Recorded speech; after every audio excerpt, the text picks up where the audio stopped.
Thank you for this introduction, Dr. Hester, and thank you for allowing me to be part of this health and wellness extravaganza. I just love that. And self-care is not selfish. Becoming healthier happens by choice, not by chance, is also the title of my book. But it's really, when you think about it, self-care is something that we hear a lot more about today, more than any other time in the past. But let me first give you a little bit of background on why I started talking about this important subject. Because I'm a Les Brown Platinum speaker, a professional speaker as well. So I speak about different things. And as you might guess, leadership is one of those areas. But over the last 3.5 years, I think we can firmly agree that we've gone through some major global challenges which have adversely affected our health and well-being in one way or another, whether it's physically, mentally, emotionally, spiritually, or all of the above. But I think everyone can agree on that. But one thing that really surprised me already early on is that we were hardly provided with any information on our screens or in our daily papers on one area which for me was one of the most important areas, how to take care of ourselves. And that's why this extravaganza is also so very important. I don't even want to say summit anymore. But to take care of the one person we are ultimately responsible for, that person looking back in the mirror every morning, like it or not, but to do something today to grow. Otherwise, what do you need tomorrow for? That last one was a quote by a rabbi, which I thought was very appropriate here. And it's true, what do we need tomorrow for if we don't do anything? Because I know in leadership and in life, you don't stand still. You go up or you go down. So you're either on a slippery slope or you better put your hiking boots on and start climbing up. And that is a personal choice. But I'm a martial artist and I swim a lot. I also very much into personal development since I was 17 years old. I work on mind power, behavior analysis, and all those kind of things. So it's basically a more holistic development of the mind, the spirit, the body. And this is not to impress you.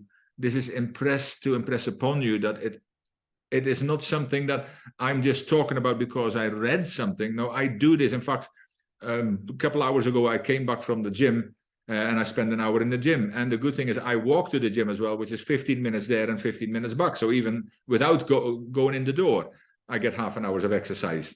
But that's a choice, a personal choice. And we really will talk into that. But already early on, I really started to speak up and I spoke my truth, which especially at the time, not many people agreed with. But I also think that's okay. See, many people are scared to speak up and speak out about things, but I think sometimes it's better to speak up and get some flack for it rather than stay silent.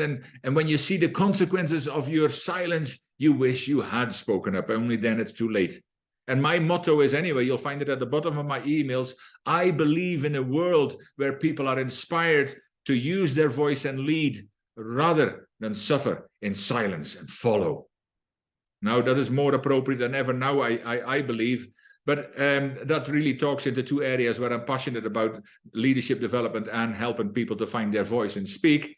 So really, I started to question myself. Now, what can I do to make a difference? And it's something I think I was born to do, to add value to people. But I didn't ask, can I? But how can I make a difference? And the difference between those two words is also, for another time, a whole talk that I do about a mindset. I call it the upgrade. Between the difference between a fixed mindset and a growth mindset. And people say, well, that's the same. Can I and how can I? No, that's absolutely completely different. Maybe people should study a bit of NLP to find that out, but the words we use.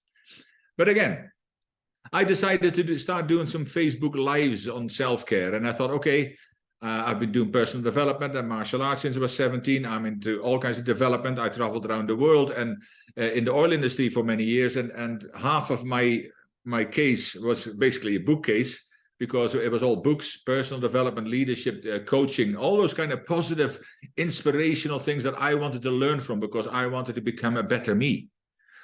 So I thought, okay, well, I will do 5 to 10 days maybe, so 2 weeks, because I didn't do the weekends, for those. But 44 Facebook Lives later, I thought I covered at least a good part of it. It's amazing what you can find. And I'll talk into some of it because that would be too much, but it's also in the book. And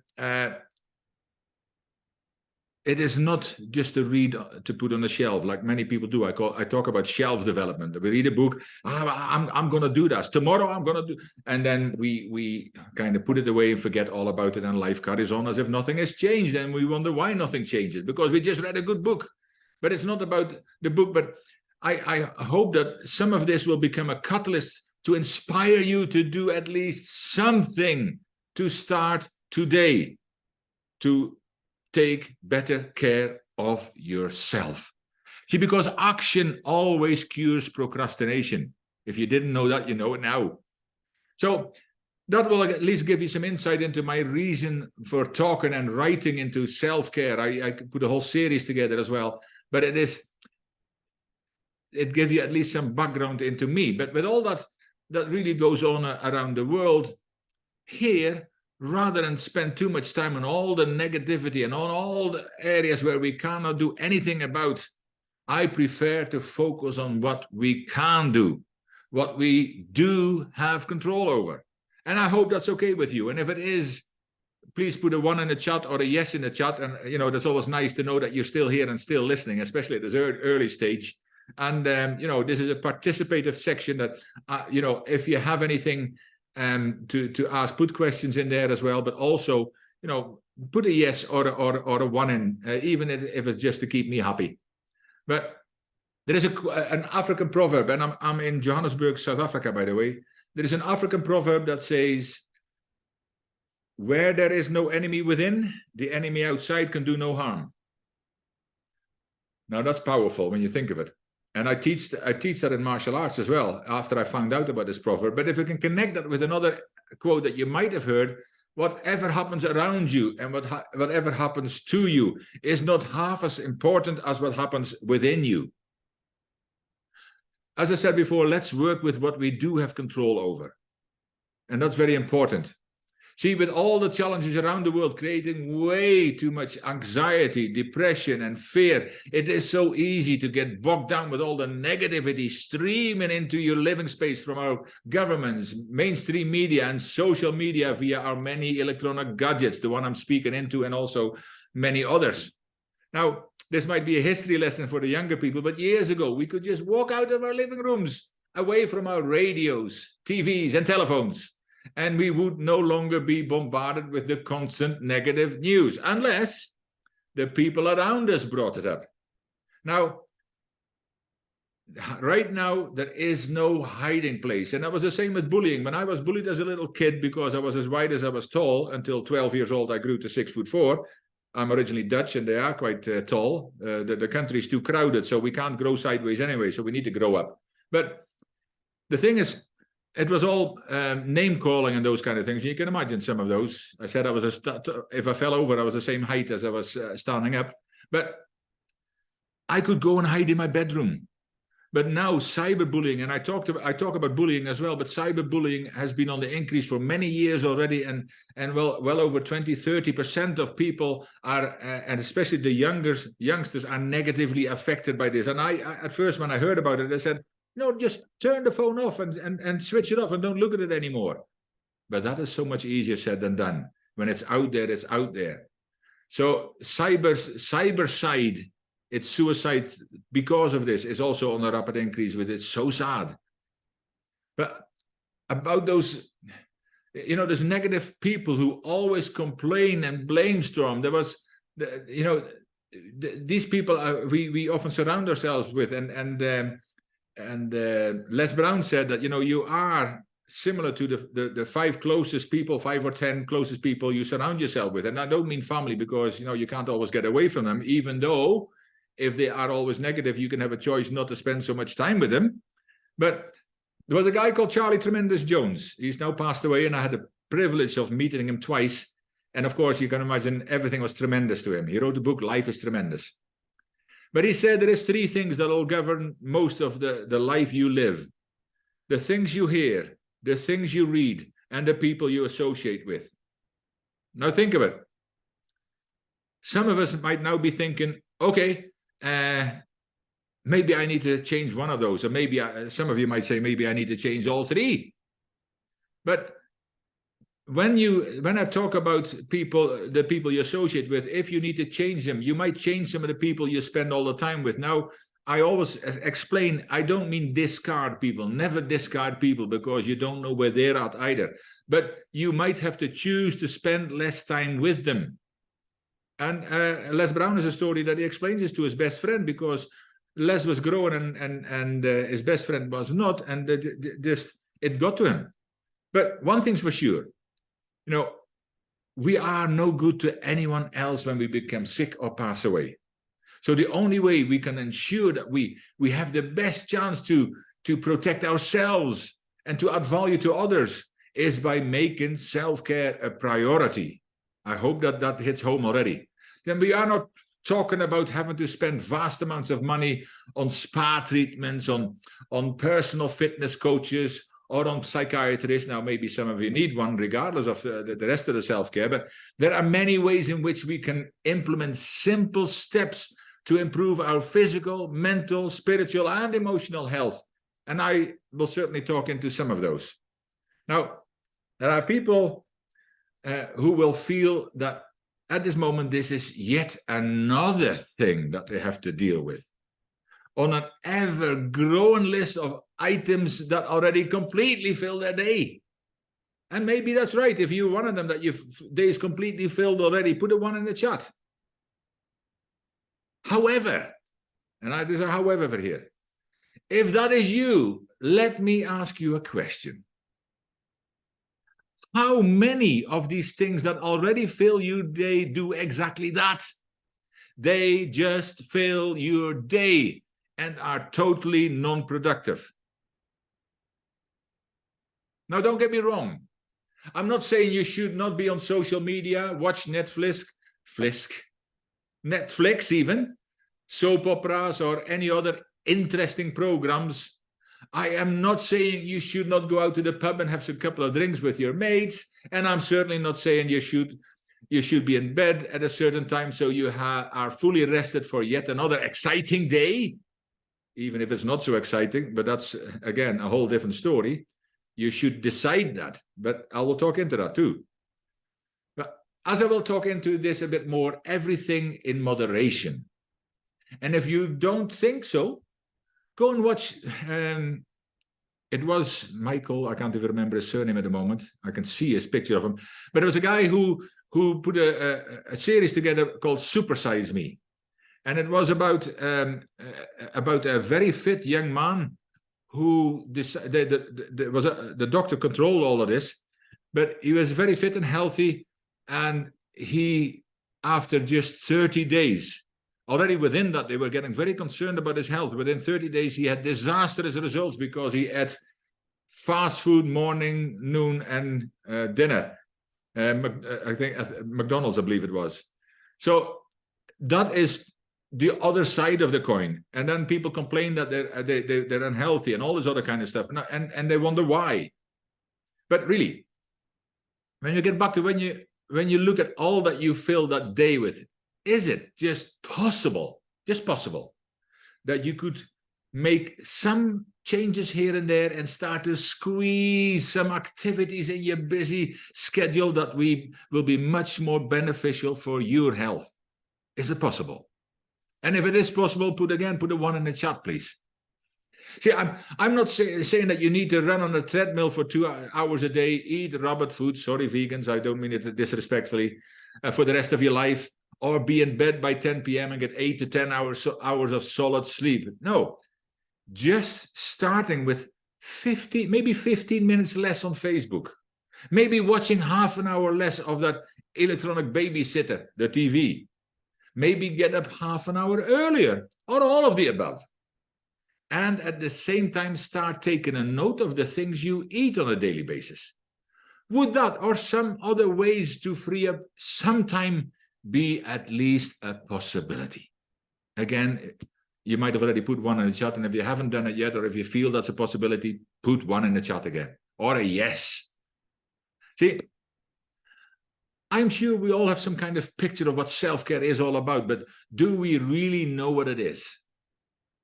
Firstly, contrary to some popular or unpopular beliefs, let me explain what self-care is not. Self-care is most certainly not selfish. It's not self-indulgent. It is not expensive or luxurious. It can be, of course, and it's certainly not a fad, something that is here today and will go away tomorrow. And it's not the same for everyone. It's also not a sign of weakness. I'm not just talking about a psychiatrist. And it is also not something to feel guilty about. See, as kids, I don't know about you, but as kids, we were always told, don't talk about yourself, focus on other people and all that kind of stuff, because otherwise you're arrogant and all this kind of stuff. And so we actually didn't focus on ourselves very much anymore. But in entrepreneur, when I talk about entrepreneurs, especially, they are really bad at this because they're everything to everybody. So they put self-care, they put it on the back burner if they do anything about it at all, until they burn out or until they get ill or until they die. And then it's, of course, too late. But so what is self-care? Well, self-care at its basic form is self-preservation. And of course, it's self-love, self-compassion. My wife, she's writing a book, The Compassionate Leader of Influence, and she lives and is compassion. I'm blessed to have that example right in my own house here. But self-compassion is also needed. And of course, self-care is a necessity.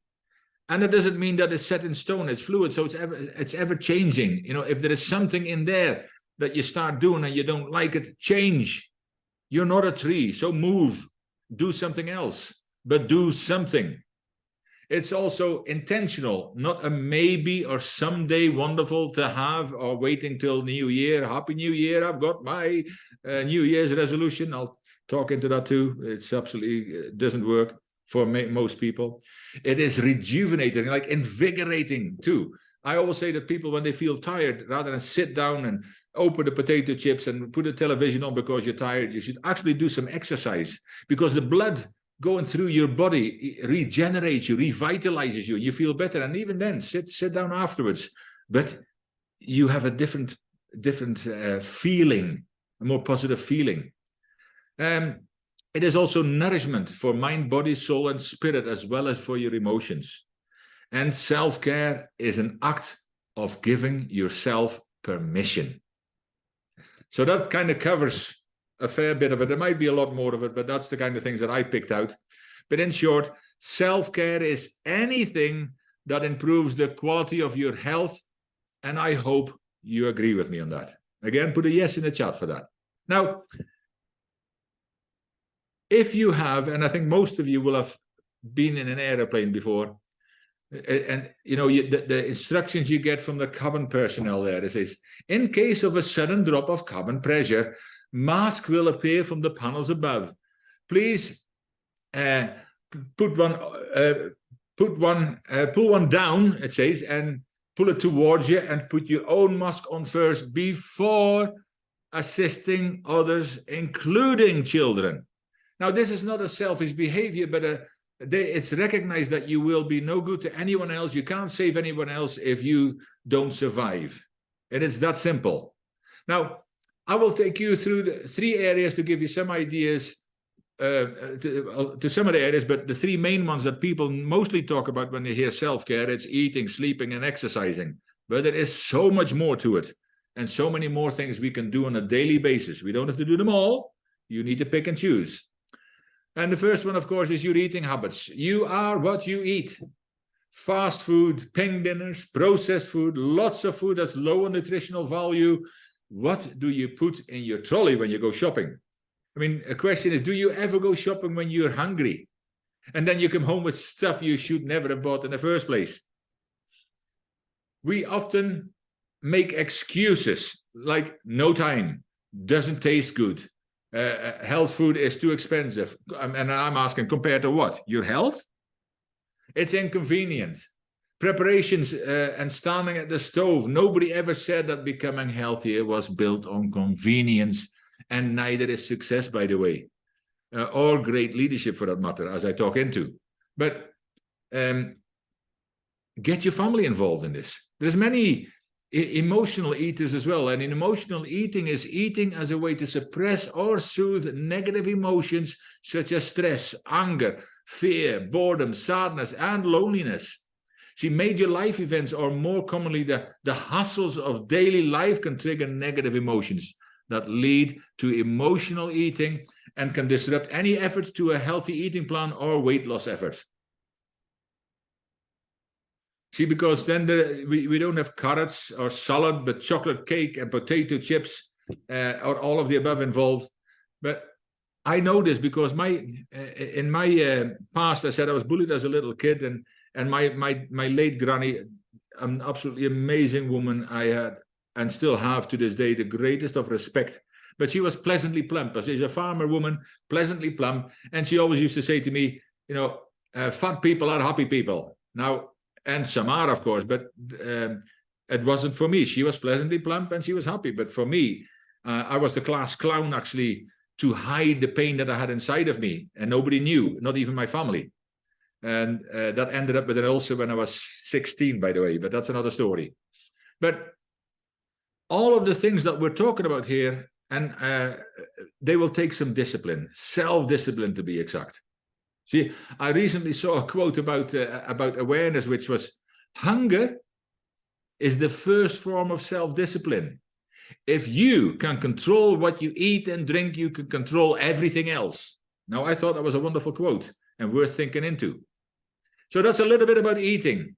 Watch what you eat, and you don't have to change everything 7 days, but if one day, you can start with one day eating a little bit healthier. Start even with one meal. And then build it up, because you all of a sudden find out that it doesn't taste so bad and it's not so expensive and it's good for everybody, including your whole family. Then we talk about physical health. See, there is no use asking for a gym membership this Christmas to start your new year with a bang, because, hey, New Year's resolution, this is the year, only for it to fall by the wayside very quickly. Now, I remember some years ago, it used to be maybe end of February, March, that people started to drop off from their gym membership I'm talking about. And I have got one, and I'm not likely to drop off. But it is this year, the drop-off date, they even have got a day for this, was the 17th of January. And most of these people, they tried for a little bit. They didn't decide that they were definitely going to do this. It sounded like a good idea, and everybody else was doing that. They had some pains, whatever, but they tried and they failed. But next year, it's going to be the same. Well, rather than wait for a happy new year, it's now 3 months to the end of the year, or the beginning of next year, to be precise now. Rather than that, don't wait for a new year. Say happy new day, then you can start tomorrow. Don't wait, because it's another excuse. And some of these people in the gym, they use it as social gatherings. And I thought, well, it's up to each to their own. But they used to sit there for 45 minutes. I watched them do 2 exercises, sit for 45 minutes, have the phone in their hand, because you can't do without their phone in the gym either. And after 2 hours, they went home. And you might know some of these, I call them social gym frequenters. And maybe one of them is sitting in your seat, I don't know. But martial art already was one of the most powerful things for me, even at age 17. And everything happens for a reason, because I also started my personal development 17. But I do Ki Aikido, which is mind over matter. It's coordination of mind and body. And it really is personal development 101. And it really has done a lot of great things for me. Discipline, self-control, calmness of the mind, and all those kind of things.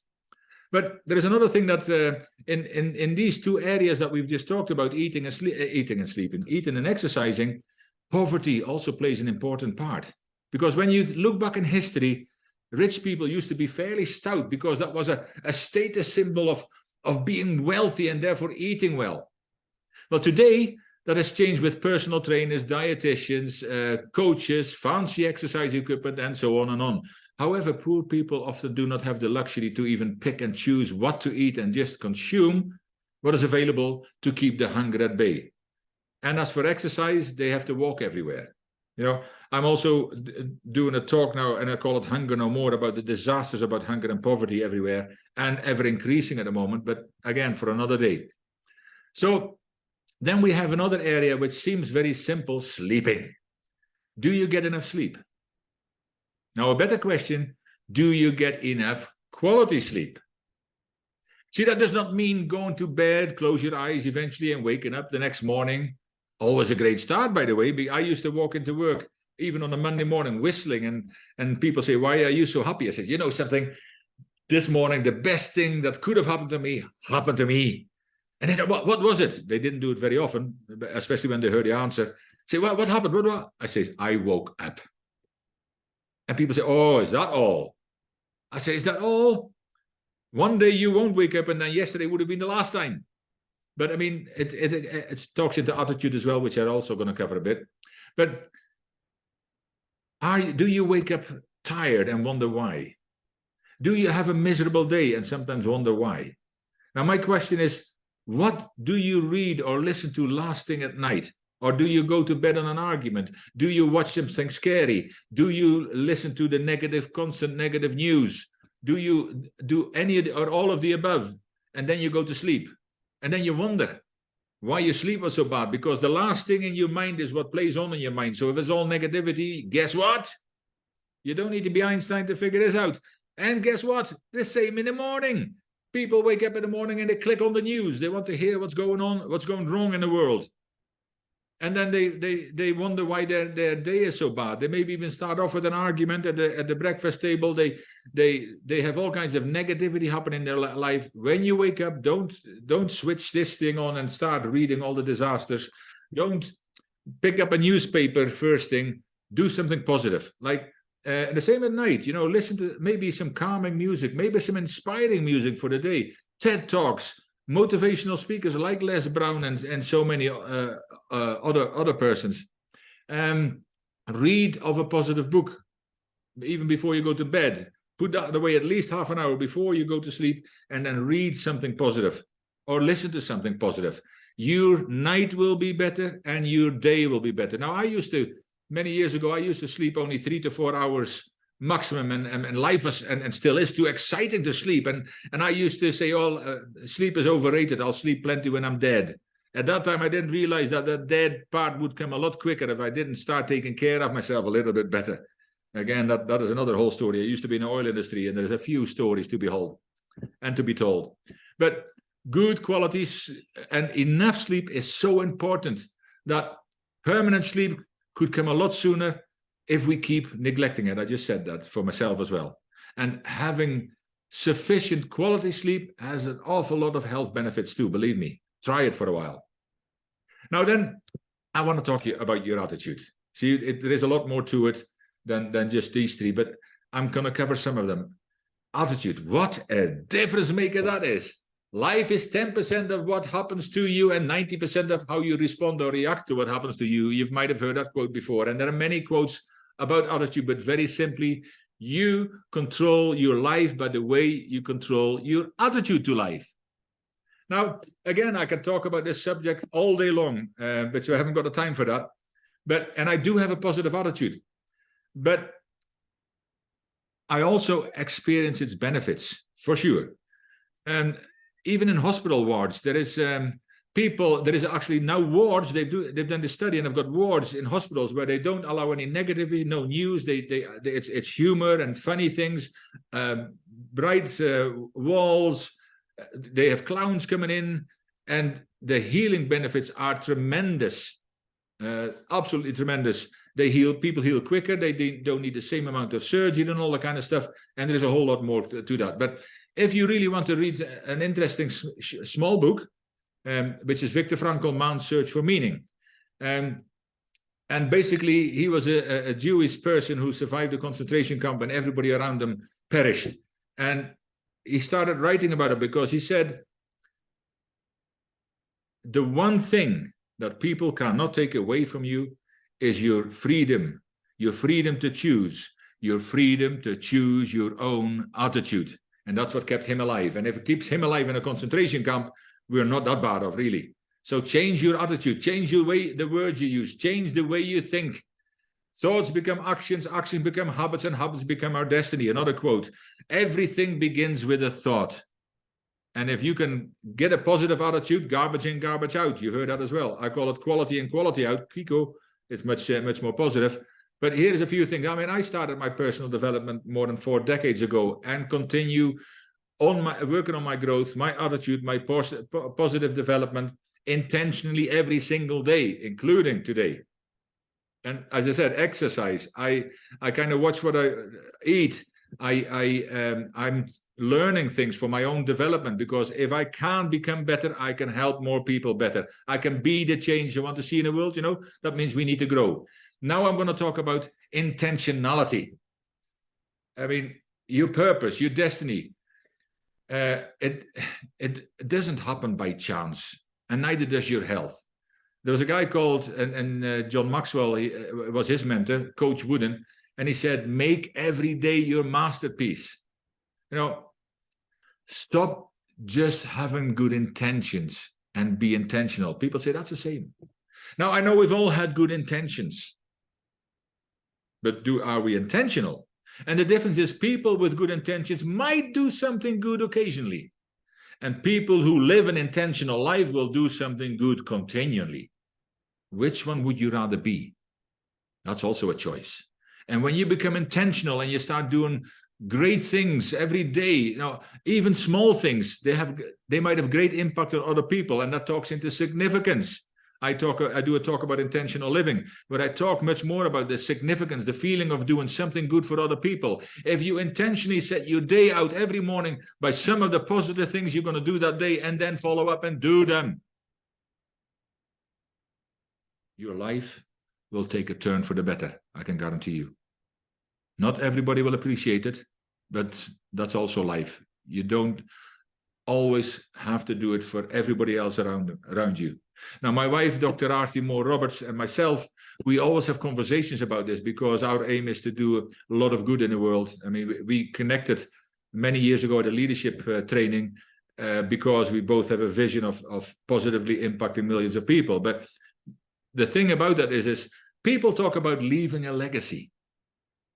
Now, we talk about, why do you want to be dead before people finally remember you, like some of these painters like Rembrandt and all these kind of people who were poor when they were alive? Why do you want to wait until you're dead and somebody stands beside your coffin and say, oh, you know, he was a great person, and then they finally find out how much good you've done? No, this is not selfish really, but we have an opportunity to live a legacy. And for that to happen, we need to live an intentional life. We can't leave it happening by choice. The same as our health, we can't leave a good life happening by chance. I mean, it needs to happen by choice, and you can make that choice. Now, the other thing I want to talk about, and we're getting close to the end, gratitude.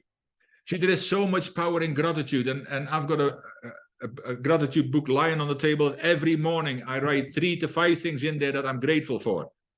The power of this is immeasurable. And sometimes if you're down, you can go and open your gratitude book and look at the things you've been grateful for already. And then one of the entries today, you can say, well, I'm grateful for my gratitude book, because it makes a difference in your life and also in the lives of others when you're grateful for some of the things. And sometimes you might repeat them, but start one of them. See, the person who feels gratitude is thankful for what they have, and who does not constantly seek more. That's when people get into alcohol abuse and drug abuse and all that kind of stuff.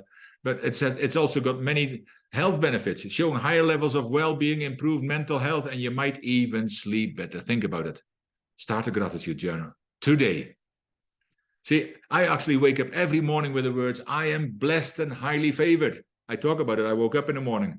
See, it's not happiness that brings us gratitude. It's gratitude that brings us happiness. See, I'm indeed grateful for waking up. And I told you that story already. And you need to think into this as well. What are you grateful for? There's plenty of things. Then I want to talk about hope. That's another powerful one. Where there's no hope, the people perish. But I say where there is hope in the future, there's power in the present. Because when people have lost all hope, the only thing left is to bury them. So hope is so important. But it talks into inspiration, into impact, into positive expectations. Napoleon, this little French fella, he said one time, leaders are sellers of hope. So my question to you is, what are you selling? And you can't sell any hope unless you are hopeful first. We need to fill that cup. We can't keep giving it, because that's also where burnout happens. But we need hope. We need hope around the world now more than ever before. So then you can feel that energy surge through your body when you have this hope, and then you can share that with other people. Now there is many other things, like taking time out for what matters with you. Me time. Read, maybe even listen to music. You might even have to say no to certain things. Spend some time with your friends. But even during the day, take 5 minutes out, and you can do that many times during the day, just to be by yourself and be yourself. Thoughtfulness is another one. There is massive healing power in that too, because thoughtfulness, doing something good intentionally for others, pay difference to both the giver and the receiver. I already talked about that. Small things like the feeling of significance. And it changed my life. I changed my life completely because I finally understood the feeling of significance when we went with a team of 150 people with John Maxwell to the beautiful country of Guatemala 10 years ago. And we helped start the transformation of that country.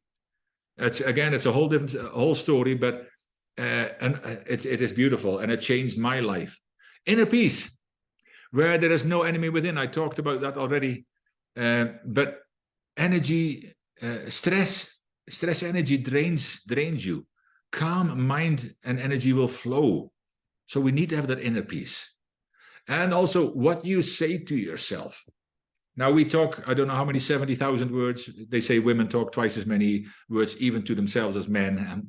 I'm only joking, maybe it is true, but the words we say to ourselves. Let me ask you a question. Would you say the things that you say to yourself to somebody you love, to your children or to your spouse? Probably not. So stop saying it to yourself. Start changing the words, because when you start saying better things to yourself, your self-esteem grows from within as well. See, self-care is a personal matter. We already said one size doesn't fit all. There's no general principle will always work, and therefore everyone's approach will and should be different. See, what motivates you and inspires you is different than the person next door. No, but you need to look for things that make you feel alive. Make dates with yourself, and when you commit to working out or doing something for yourself, keep the commitment to make to yourself, no matter when and how, but you matter, and you are definitely worth it. Now, people say, why should you practice self-care? And I think we've talked into that already. It's fairly obvious. Charlie Chaplin had some great advice many years ago about self-care. He says that the 6 best doctors in the world are the sun, rest, exercise, diet, self-respect, and friends. Stick to them every day. Stick to them at every stage of your life, and you will enjoy a much healthier life. Life is beautiful. And if you agree with me, put another 1 in the chat. We need to enjoy life more. There are characteristics of people characteristics that are associated with people who regularly engage in self-care. And I'm just going to mention it because I have another 15 minutes, but I don't want to use it all up. But these people set boundaries. See, they understand that in order to take care of themselves, they need to set limits with others and say no when necessary. And that doesn't have to be no. That could be in the nicest possible way. And again, there's ways to do that as well. They prioritize self-care. They are reflective. They are resilient. They are able to bounce back from challenges, stresses, and are able to adapt to change. And they are, that's a powerful one, especially these days, non-judgmental. They do not judge themselves or others for taking care of themselves. They understand that self-care is necessary for overall well-being. Now, I'll also talk into some of the benefits for your health and well-being. Self-care reduces stress. It activates any of these activities that can help you reduce stress levels, which can have a positive impact on overall health and well-being. We've talked about already, it improves sleep. It boosts the immune system, and that is very important. Very important. Engaging in self-care can help boost the immune system, reducing the risk of illness and or infections. Improving focus and productivity. And it also reduces the risk of chronic health conditions. Diabetes is one of them. I just saw a whole series about it, diabetes and heart disease and those kind of things. But diabetes is actually a dietary disease, not a chronic progressive disease, and can be stopped. But yeah, finally, I'll give you 5 pointers to get your self-care wheels turning, hopefully. I hope this has been interesting and helpful for you, and you can always connect with me anyway.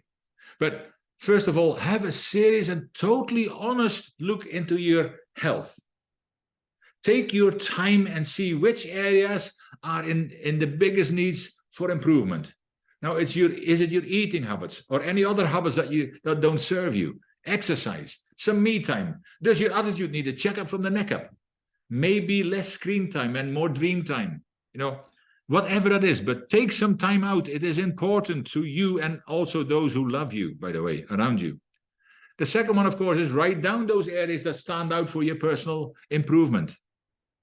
Number 3, create an action plan, a self-care plan to address those needs. And if possible, involve your family in this. So sit around the table with your family, your colleagues, or your friends, or all of the above, and help each other to create your own, because one size doesn't fit. Also help each other, talk about this, have conversations about this, but create a plan.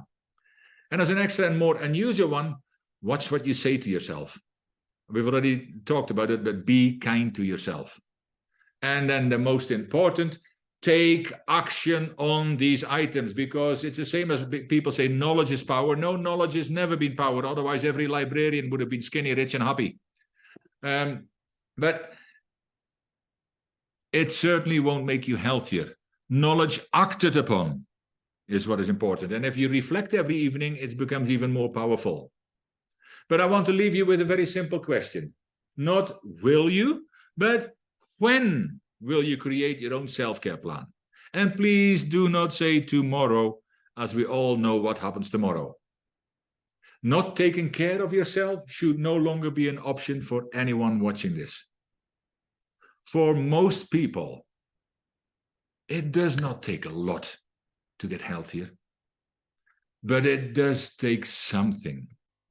So please, please, please, stop being too busy to get healthy and start today.